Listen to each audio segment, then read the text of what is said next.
Title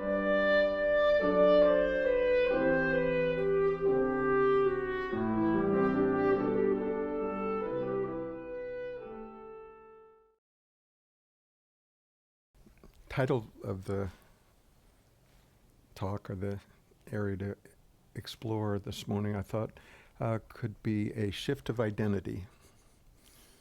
Okay, so the title seems to bring up a few questions, like what is the identity, and what's the benefit of trying to shift it, and into what would it shift? So in some sense, it's a misleading title, because our actual identity doesn't shift. It is what it is. It will always be that. It couldn't be other than that. So in that sense, nothing actually shifts in reality. But what does shift is what we believe ourselves to be. And so that's the sort of the entry point to look at how we sort of identify ourselves, and the implications of that. So a lot of us, if you just ask somebody casually that you met, tell me about yourself, we're all pretty good about describing ourselves in some way, in terms of our, profession, where we live, where we grew up, what we like to do, whether we have kids or not, whether, sort of our history. Maybe if we get in a little deeper, we can talk about goals and hopes and dreams and, past events and stories, etc. So we all know that way of sort of relating to other people, in response to the question, tell me about yourself. And, but when we do that, does that ever feel completely satisfying? I mean, to ourselves, when, even if we had, a half hour with somebody and, took our time and told them, a good part of our life story and special events and hopes for the future and all of that. Would that, at the end of that half hour or afternoon, would it feel like that person thoroughly knew who I am, or I was able to convey what I am just completely, so there was nothing left out? Or does it always feel like, yeah, it's what I've done, it's what but it doesn't really get at the core of it. Is it really what I am? So it seems like we can spend a lot of time and energy in this life sort of exploring life, sort of take this mind out for test drive, see what it can do, see what experiences it can have. And that's all fine. It's part of the joy of life to, have, just a wide variety of experiences, with other people, with events, with, when we're younger, maybe sports were a big thing, or music, a certain talents, certain careers, certain interests, certain ideas, relationships. All of that is ways that we enjoy life, ways that we learn about life, right? So there's no, there's no inherent problem with any of those things, right? Whatever those are. The difficulty comes in is when we believe any of those things will be ultimately fulfilling. That ring true at all, or where we believe that, if only this event happens, or this relationship happens, or this, if I really get my head around this idea, then that'll settle it. I'm good for the duration. If I die tomorrow, hey, that's fine. Does it feel like any event, any situation, any memory has resulted in that sense of, okay, now life's complete? Or is it always a sense of, yeah, I've had some really, really great stuff happening, really pleasurable events, really satisfying, inspiring, maybe, blissful, maybe ecstatic events happening. But it feels like we always come back and we're always left wanting, right? Wanting more, wanting bigger, better. At least another, one more, maybe it'll be better, right? Whether we're talking about, physical sensations, accomplishments, experiences, even spiritual experiences.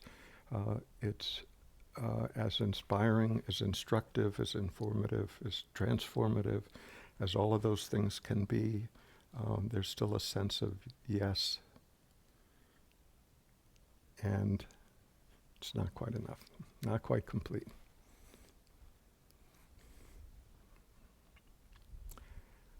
So part of that is, again, this isn't to say that all of those things shouldn't be experienced. They're wonderful. It's, what makes life exciting, fulfilling. The issue is the expectation that any particular event is where, let's say, happiness will be found, right? It's found in the event rather than here. So we look for it. This event, nice, yeah, wonderful, yes, and okay, next event, And it can be on a grand, lifelong, career kind of time frame, or it could be, a really nice meal, and then, okay, and then how about dessert, it can be just, and then, an evening snack, and then a movie, and then and then it's like each is good, but then we're always left wanting.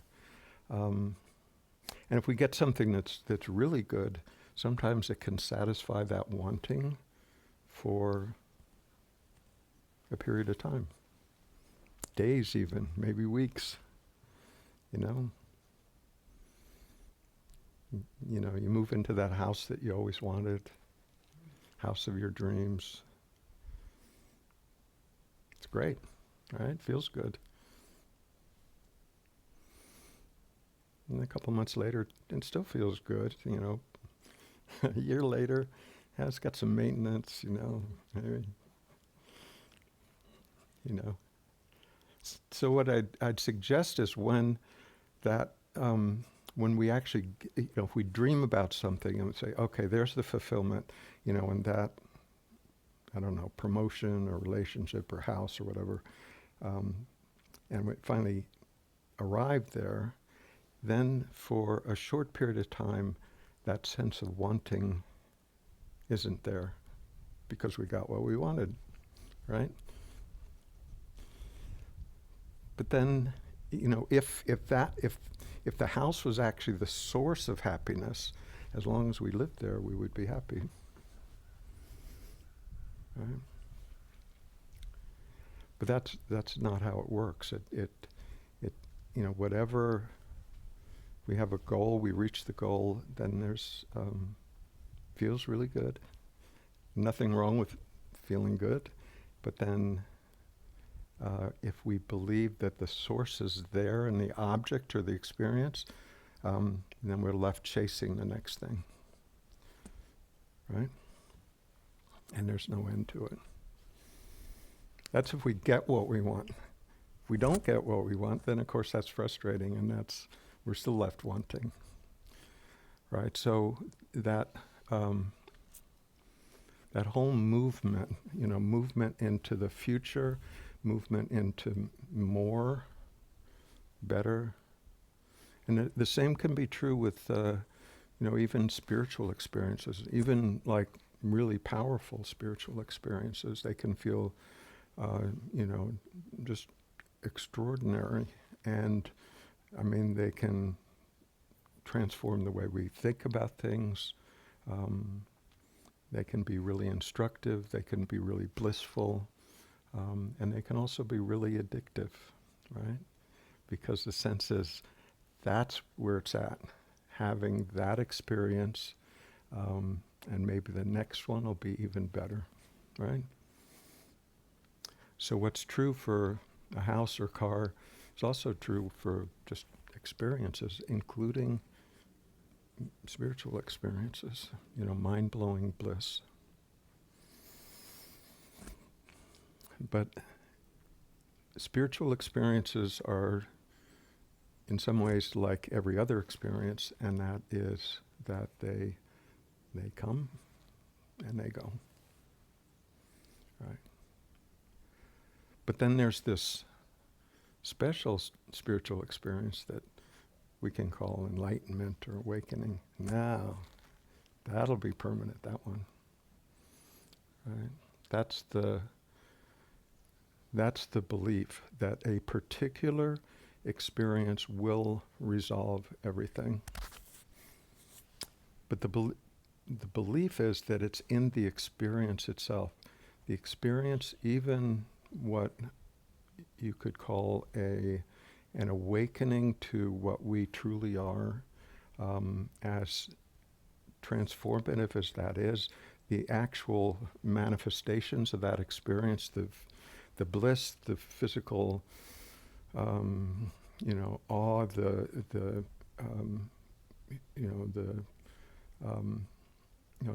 spiritual sort of download, all of that is still an experience. All of that will pass. All of that will settle down. And if we take the fireworks for the actual awakeness, we will miss that opportunity because it's not an experience. So when we talk about a shift of identity, we can see, even using, our mental capacity, we can sort of see what we're not, right? We can, I don't know. No, we can start with easy ones. We can see that, the name that we were given at birth is relatively random, depending on, what was in vogue at the time and, what our parents' preferences were and what our last name happened to be, etc.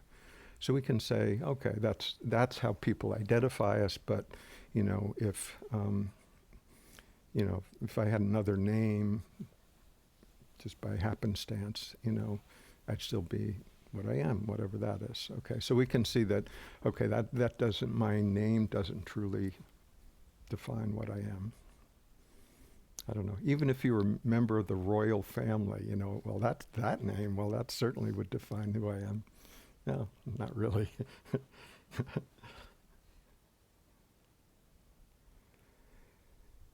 And then, we could say the same is true for, the country we happen to be born in. Does that define who we are? It certainly influences, how we speak, what language we speak, maybe, certain idiosyncratic things of, growing up in this country. Yeah. But, does it really get at the heart of the matter?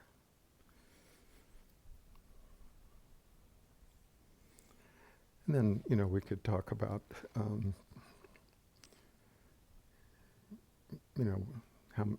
how good was our education. Sure, it qualifies us to, do this job or maybe not that job, or, gives us, income stability. All of that's great. But again, does it define what we are?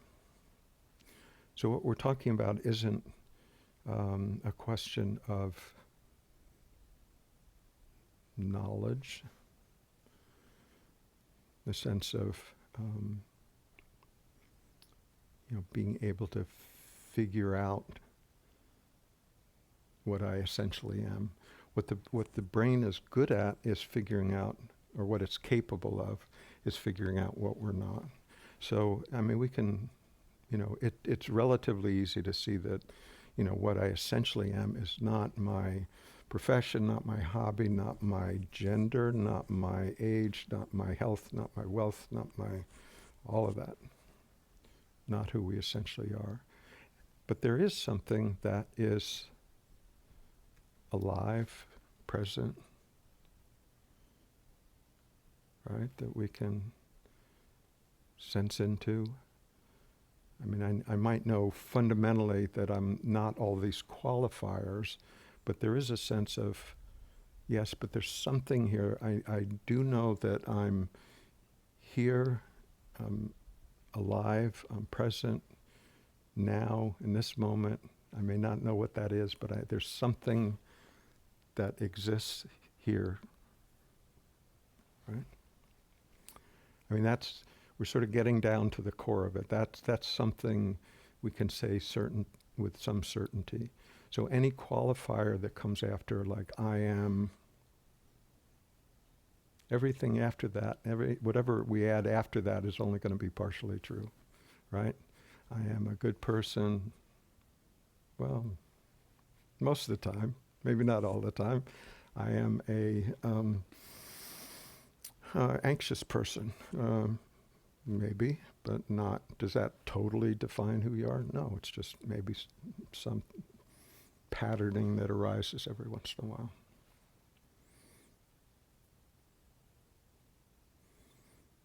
I have a busy mind. Yeah, but not always. Not when you're sound asleep, you don't. So any qualifier that comes after that, we could say, I don't know, I am an engineer. Well, how about when you're brushing your teeth in the morning? Are you an engineer then? No, it's just it's a function rather than what you actually are. So we can just, sort of set aside, if we're really looking at the heart of the matter to get to what we essentially are, we can set aside things that are, maybe true on a relative scale, but not ultimately true. If we're looking for what's ultimately true, then, we need to dig deeper and see what's actually there. Because what's ultimately true has to be true, regardless of circumstances, right? So, any qualifier, like, well, I'm a happy person, I'm a, faithful person, I'm a decent person, I'm a sad person, I'm a whatever the qualifier is, that comes and goes, that will always come and go. So when we can really look to see what's essentially there, we eventually get down to this point of, well, I may not know what I am, but I do know that I exist. In this moment, I'm alive. And the reason that we can say that with certainty is that we can't say the opposite, right? We can't say, you can't make the statement, I don't exist, right? You'd have to exist to be able to make that statement. So, you can come down to that. At least, it's still a concept, but it's, getting to the heart of the matter at least. So then we're down to the point of, well, what is that? What is just that simple sense of existence, if it's not all my qualifiers? So that's what we looked at in the guided meditation this morning. We sort of went in through the doorway of perceptions, using the body, And the reason that I like to do that is it sort of bypasses the mind. It gives the mind something to think about. Well, at least you're looking at sensations, okay. But the actual noticing the sensations can be done without mental conceptualizations, right? So, and then that allows us to just relax enough to see that the awareness is already functioning, already present. So when we talk about identity, we can look at ways that we define ourselves conventionally are all subject to change. Sooner or later, all of it's subject to change, right? Sooner or later, all of it is found to be impermanent, right? The other thing about all of that, ways that we conventionally identify ourselves is that it is all highly conditioned, from from birth, really. And conditioned in functional ways and maybe some not so functional ways. But it's just how this body-mind was conditioned. Again, is that define what we are, or is it just something that happened along the way? If it's something that we just picked up along the way, like, I don't know, like getting smallpox or something, or I guess that's not a good thing to get and doesn't exist anymore, but chickenpox, was something that, I don't know, when I was a kid, you didn't get vaccinations, you just went to a chickenpox party and all the kids got chickenpox and that took care of that. So I don't think they do that anymore. But anyway, the conditioning is just something that we pick up along the way that, because of some experience, because of things that our parents taught us, our first grade teacher taught us, we developed a certain way of thinking about how things were, thinking about concluding things about how we were, right?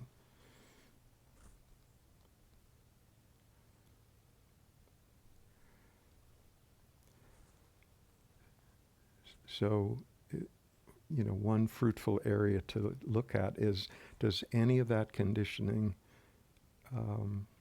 get at the heart of what we truly are?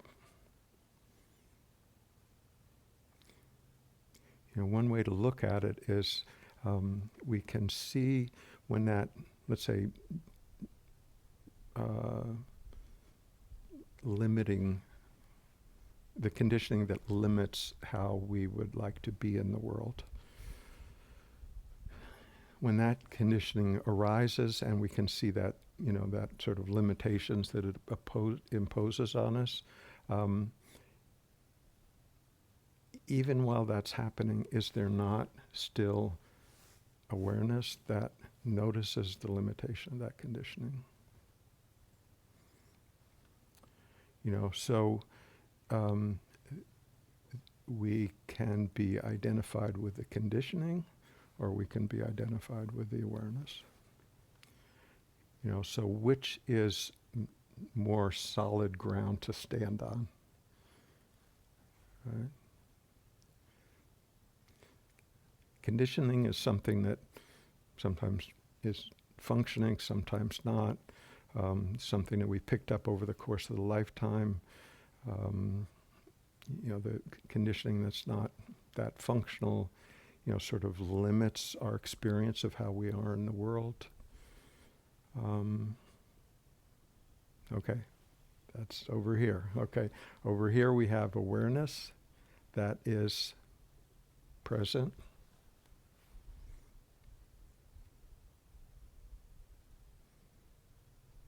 Not actually subject to the conditioning at all. It's aware of the conditioning, right? It's aware of the behavior, it's aware of the habits, it's aware of, self-assessment.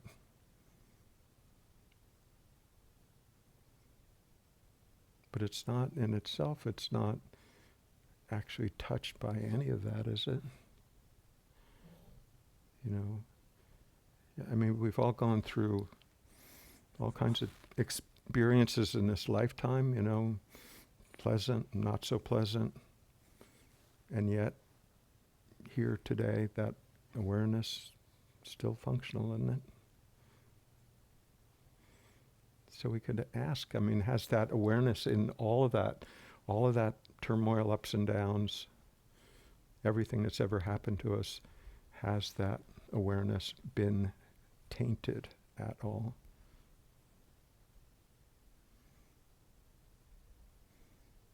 You know, it's not to dismiss anything that's happened, but if our identification is parked in our circumstances, which are going to come and go, our storyline, you know, our opinions about ourselves, then sure. I mean, then we're subject to peaks and valleys, right? But if our deepest identification is with this awareness itself, all of that happens within awareness, comes and goes, but the awareness remains. So what we're talking about isn't, when we're talking about a shift of identity, that's the shift that we're pointing to, from being identified with our, I don't know, personality, history, beliefs, opinions, hopes, dreams, fears, regrets, shames, guilts, all of that. That's all in this conditioned body-mind. And if our identification is there, that gets buffeted in this lifetime by, everyday events. I mean, we all know that, right? We can be having a good day, somebody says something, then we're having a bad day. Right? If our identity is parked in that whole storyline, we're vulnerable. You know, we know that. If we're vulnerable, then there's sort of a underlying anxiety about life. You know, if not, sometimes outright fear, you know, about, you know, how life may present itself.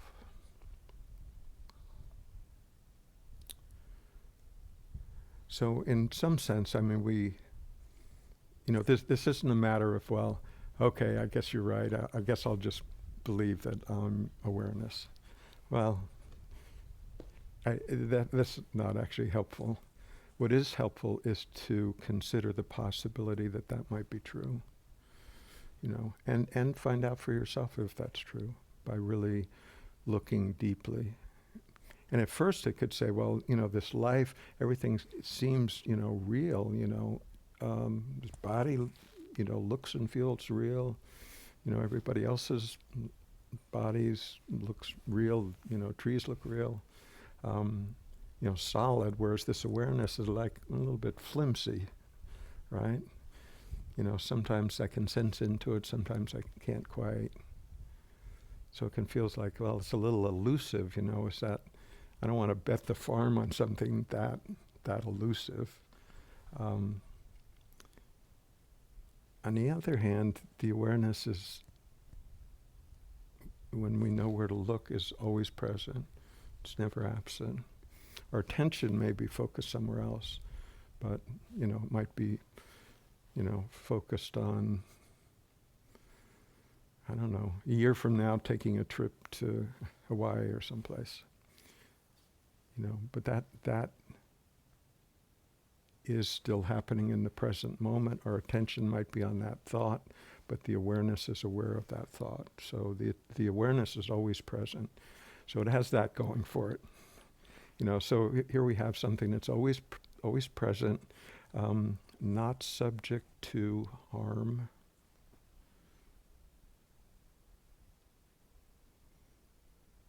Doesn't appear to age. You know, far back as we can remember, there was still a sense of,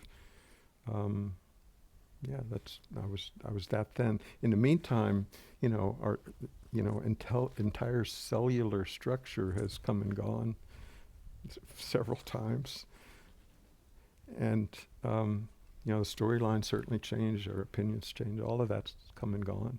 But there's been that sense of, yes, but there's been something continuous there. And generally we attribute that to memory. Well, I can remember the past, and obviously that's the continuity. But when you really stop and try to remember the past, I don't know, you could pick a year, like, I don't know, 10 years ago, 20 years ago, and try to remember with clarity, like real clarity, not just, as if you could play a little video clip. How many events in that year can you recall? If you're younger, probably more. If you're older, not so many.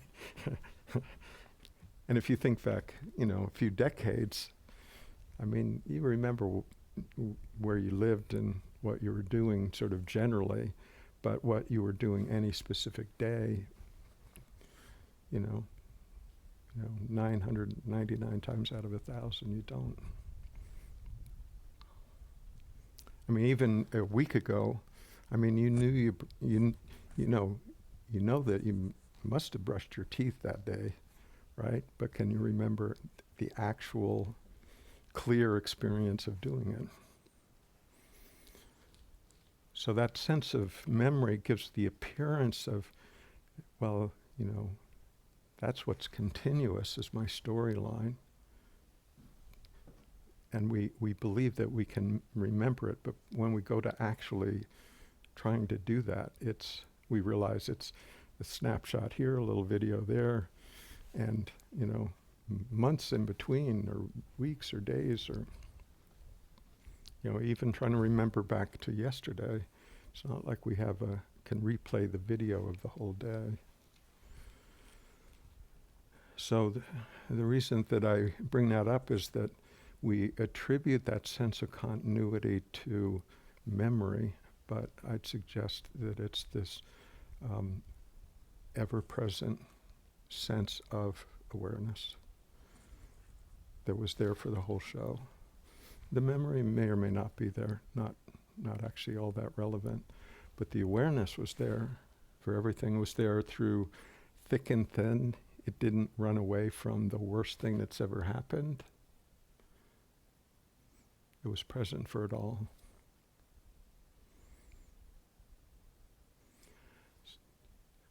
So when we really start to look more closely at it, it feels like this awareness, it really has, in some ways, much more solidity than, sort of the ever-changing, impermanent arisings day to day, within our experience within these bodies.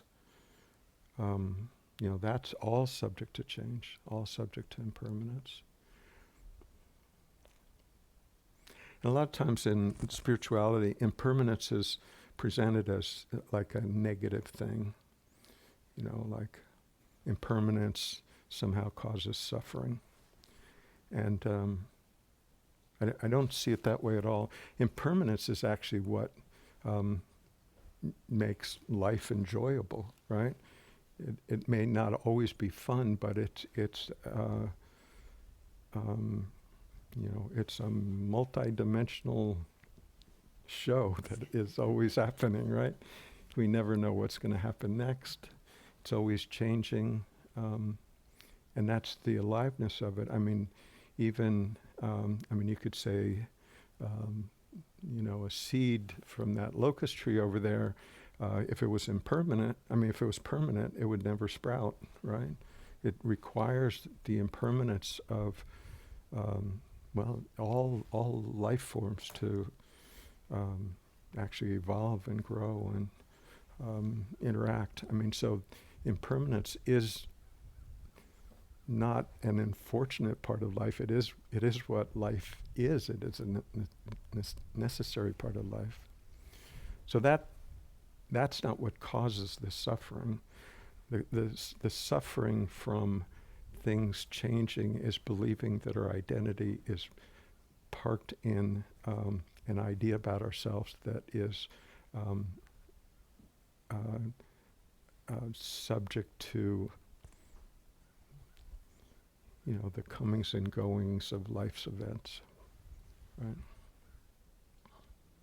If our identity's parked there, it's going to get hurt sometimes. It's going to have highs sometimes, and because we know that's how the exterior world seems to work. There's a certain anxiousness about it, a certain anxiousness about living this life, knowing that I might get hurt, I might be in love and my lover leaves me, it happens, right? I might, have the job of my dream and my boss doesn't like me, it can, things happen. So if our identity is parked in the storyline, in,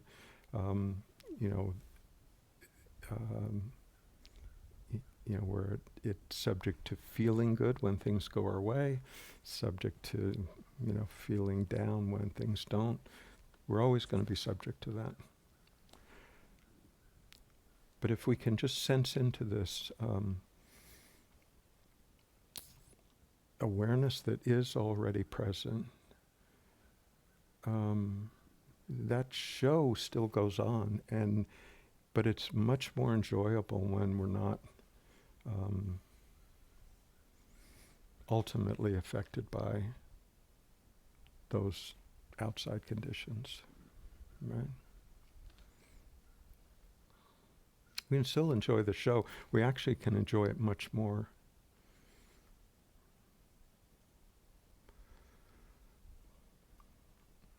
So we're not in any way dismissing the existence of the world. We're just realizing, yes, that's there, can be experienced.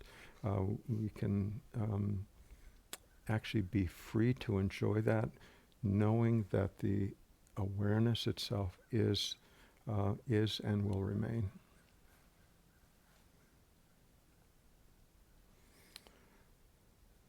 So as I said before, it doesn't do us any good to just believe that, right? Because any belief is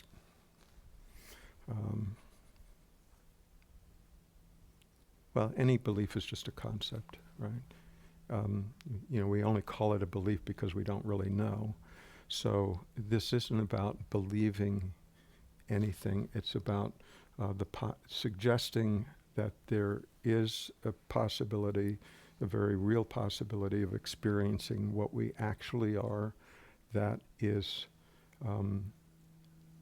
ultimately satisfying, ultimately fulfilling, and free to live this life without fear. That's the possibility. But we don't get there just by believing that. That's of very limited value. It is useful to consider the possibility that might be true. And if it's possible, is it worth the effort to discover that for ourselves? Because the effort has to be made by ourselves. Nobody else can do it for you. It's not like you can sort of piece together the right set of beliefs and that will be ultimately fulfilling. But it is possible to discover that as what we actually are already, right? So it's not like, we're attaining something that we're not. It's not like somebody's saying, well, you're, I don't know, you're a,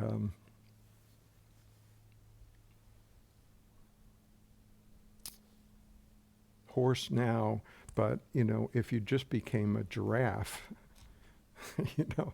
it's not asking something impossible. It's not asking some sort of quantum leap into something that we're not now. It's simply a recognition of what we are already. So the other very surprising thing about it is that doesn't have anything to do with merit, right? It's not something that you earn, right, by being especially good, being, doing some, sacrifice, being, something of, great service. All of that's wonderful.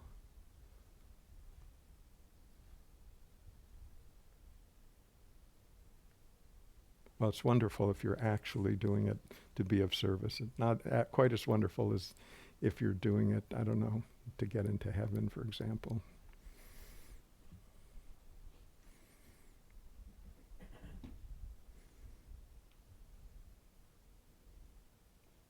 Because then you're just bargaining, right? But if you're doing it just out of just a movement of compassion, just seeing a need and acting on it, that comes from a totally different place. But it is possible to discover for ourselves beyond any concept or belief, just by direct investigation, and that path leads us, from identification with all these,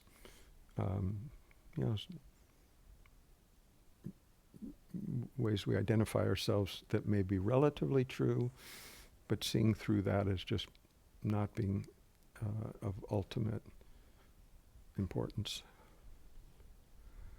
And then getting down to this point that we talked about earlier, just this sense of I exist, I'm here now. Just that simple sense of beingness prior to any concept about anything. So it's not dependent on anything. It's not dependent on belief. It's not dependent on worthiness. It's not dependent on intelligence. It's not dependent on knowledge. It's not dependent on good deeds. It's what we are, right? So it even sounds silly to say, what would I have to do to become what I already am? What would you do? Can you see that any attempt to make yourself worthy of it would be a denial of it? Right? Any attempt to say, well, okay, to be worthy, let's say worthy, to be worthy of what I am, I have to do this. Or I have to believe that. Any movement away from what we essentially are right now in this moment is a movement away from truth. Right? And the mind says, sounds good, but couldn't possibly be like that. Mind will argue with that one. Couldn't be that easy, right? Not like this, right? Not with these flaws, habits, personality quirks, history, past deeds, done or undone. Couldn't be that.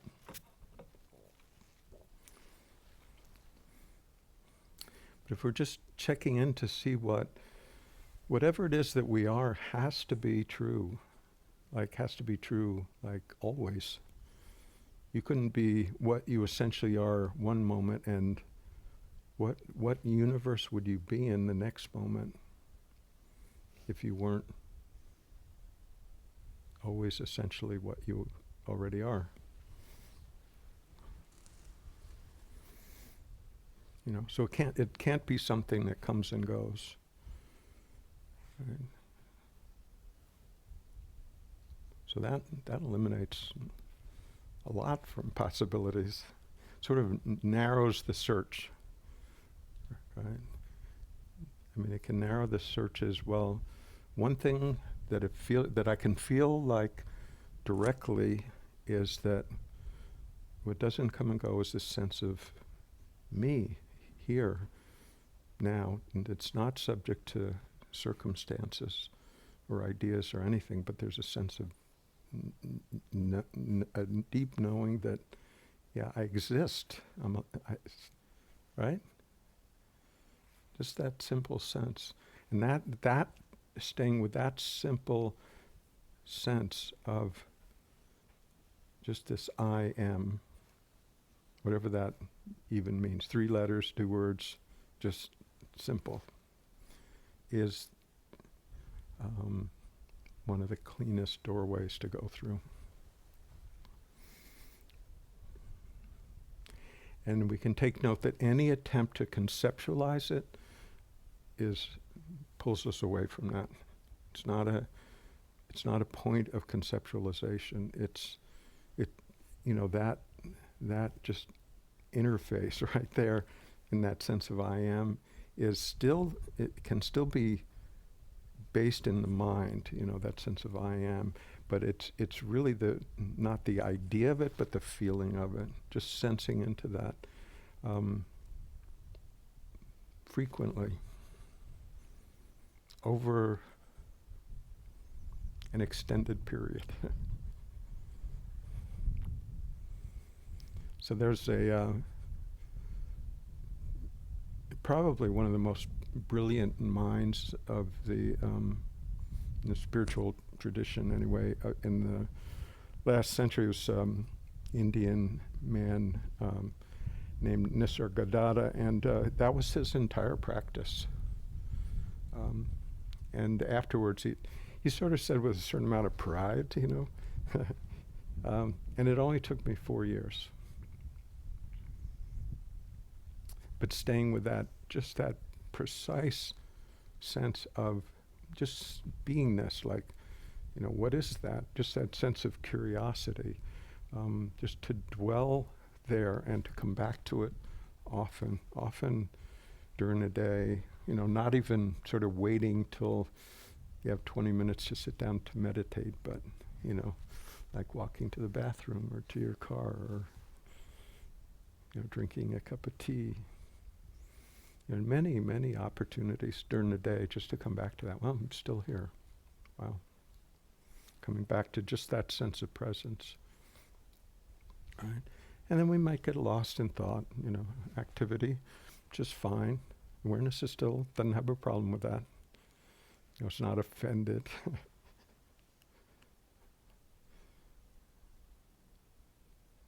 But then the amazing thing is we come back to that sense of, oh, okay, I'm still here. What brought you back? Can't say, can you? You're lost, and then you come back. Oh, wow, I'm here. It's pretty amazing, actually. What brings you back? You can do it just when you're meditating, meditating. Okay, I'm here. Oh, wow, I've been gone for 10 minutes. Where was I? But there's something that brought you back that it's like being awakened from a dream, right? Something causes you to wake up back into that, just that sense of presence and being. So the more we come back to that, the more we see it's actually always present. We just have to stop and notice it. And then we can go about our day, there's no problem.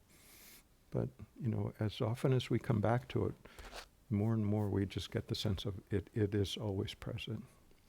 Sometimes the attention is there, sometimes it's back here. The awareness actually doesn't have a problem at all with that flow back and forth. It's not like it's saying, no, you must look at me. I'm over here. Forget about all of that. It's not doing that. It's just present for all of it. Right? So we can just allow it to move like that. If we're not insisting that this is spiritual and that isn't, if we're not insisting that, there's actually no division. It's actually, at the end of the day, it's all one thing. So to say this is spiritual, when I'm acting like this, when my awareness is expanded and content free, and over here it's like, oh, I'm having this experience, I'm having this thought, that's not spiritual, okay? That distinction is false. That distinction can only happen in the mind, nowhere else. All right? So, and we can just watch that movement. Sometimes that awareness is expanded, sometimes it's focused. If we're not interfering with that, it actually, there's an intelligence there.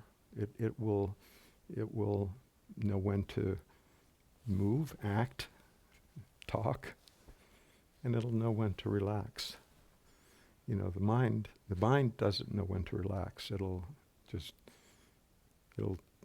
talk when it has something to say, and it'll talk internally when, even if there's nothing to say, it just sort of has like a flywheel on it. It just keeps moving of its own momentum.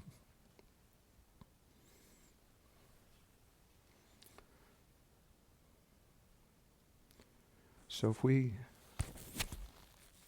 again, believing that, I'll believe that what I am is awareness, isn't helpful. It's considering the possibility of that being our true nature, and that shifts our identity. We may have a glimpse of that, but the actual shift of identity may take a little time, like maybe a couple of years, or it may happen all at once. There's no predicting these things. And no two people will actually have the same exact experience. It'll unfold as it most appropriate.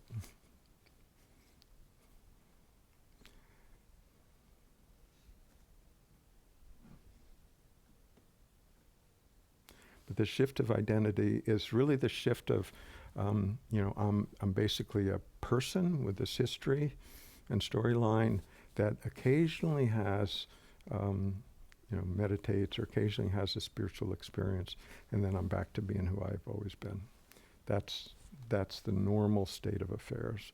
So it's like the awakeness to our fundamental presence is a place that we visit, and then we come back to this. The shift of awareness feels like that what I essentially am is awareness, spirit, you could say, having a human experience. But the identity is as a formless presence. It's actually the freedom, right? It sounds like a little ethereal, but it's actually what we're all doing already. We just believe that what's living this life is, these conditioned thoughts about ourselves. So it's just when people talk about, giving up their ego. I mean, it sounds scary, right? Like, I'm not sure that's a good idea. But what's actually being let go of is a misperception. That's it. We believe something that wasn't true, and at some point we see that it's not true, and then once we see it's not true, it just drops away. We don't have to try to make it go away if we can clearly see it's untrue, right? It's like if out in our garden we have black garden hoses that are, we leave in the grass out there, and we also have black snakes out there occasionally, which are about the same diameter and also occasionally in the grass. And every once in a while you say, whoa, and then you look more closely, oh, it's just a garden hose. But at that point, you don't have to try to shoo the snake away, right? You've seen it's the garden hose. You don't have to try really hard to believe that it's not a snake. You just look closely, and sure enough, it's a garden hose. Okay, end of story. So it's like that with ego. It's not like you have to try real hard to get rid of it. You just see that it was never true. It's never. By ego, I just mean that our identity is parked in our storyline, in our beliefs about what we are. You know, all our history and beliefs, opinions, ideas, hopes, fears, etc. That we're not denying that presence, but it's what we're saying is all of that comes and goes. All of that's subject to impermanence. And there's something that notices all of that, that is always present.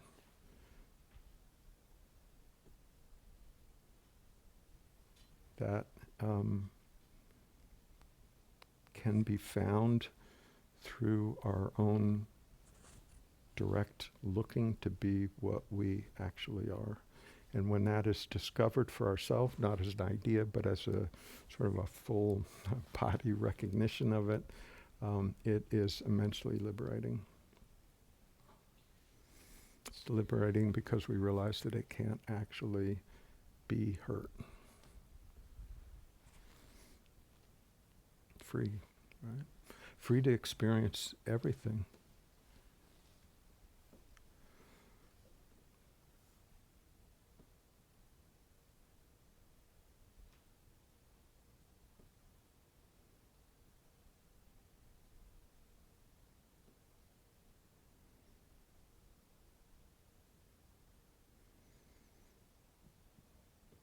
So we may have glimpses of that before it settles in as an abiding knowing of the truth of that.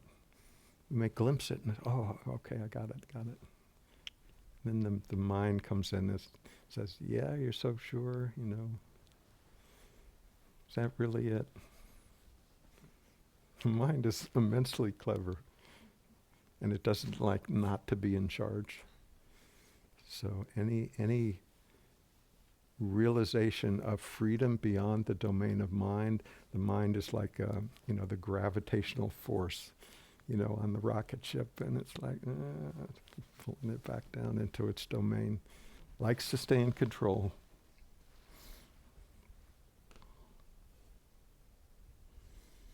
So it'll use whatever, yes, but. It'll use doubt, it'll use, well, my experience wasn't like the experience I read in so-and-so's book, or can I really trust it? Can it really be that easy? Can it really be that free? Or the worst one is, oh, I see it, it's so clear, I just want to hold on to it. You get the fallacy there?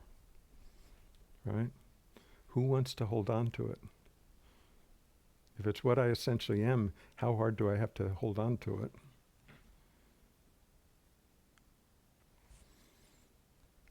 Again, it's the ego trying to maintain control. Oh, that's a great experience. I'm going to control it. I'm going to use it somehow. I'm going to hang on to it.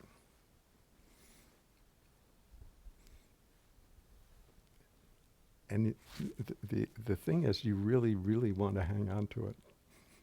That's what it feels like. It feels like, oh man, feels so good. I never want to let this go.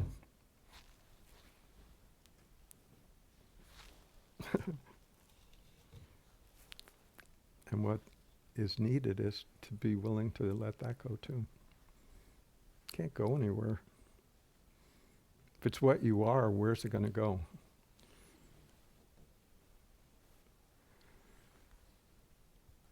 So the experience may come and go, right?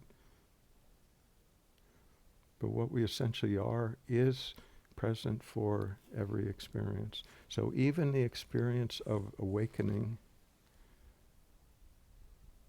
if we're hanging on to the experience, that'll fade. What's aware of the experience, when it arises, it'll be there. When it subsides, it'll be there. When you're brushing your teeth the next morning, it'll still be there. It's not dependent on conditions. Right. It's not, surprisingly, it's not even, the awakeness itself is actually not a high experience. It's not like some elevated, blissed out, permanent state.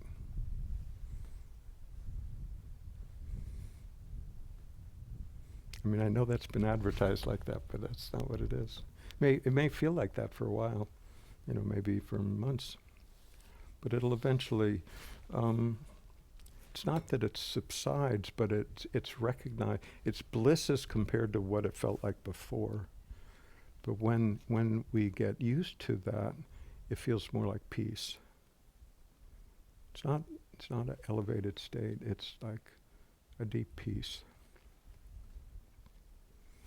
In the Bible, Jesus talks about peace beyond all understanding. And that's what that is. It's peace that's not dependent on conditions, not dependent on circumstances, right? Right? The peace that's dependent on circumstances, well, everybody understands that, right? Feels good, I'm at peace, right? But peace beyond all understanding is like peace that doesn't even make sense. It's just peace. It's not dependent on anything. It's not subject to coming and going of anything. It's just peace. Things still arise, right? We still experience it, but they're experienced from a place of peace, deep peace. Doesn't mean that joy doesn't arise, doesn't mean that sadness doesn't arise, but they arise within a deeper field of peace. Just another sort of aspect of being grounded in this awareness.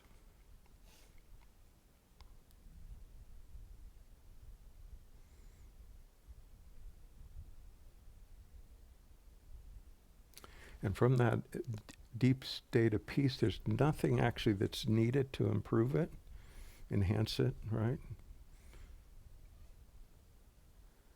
From that space, then, what we may choose to do when we realize that that awareness that's present here is also fully present in everyone else already. Whether most people don't realize that, but once you can see it in yourself, you can see it in everyone.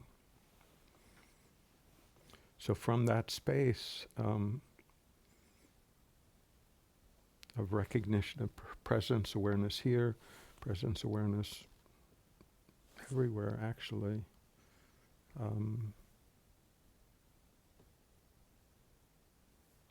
there's no longer a sense of other, right? And that's actually the foundation for compassion. Because you're not doing it to help the other person. You're not doing it from a place of superiority. You're not doing a place of, I know better. You're just doing it just because that's what's moving.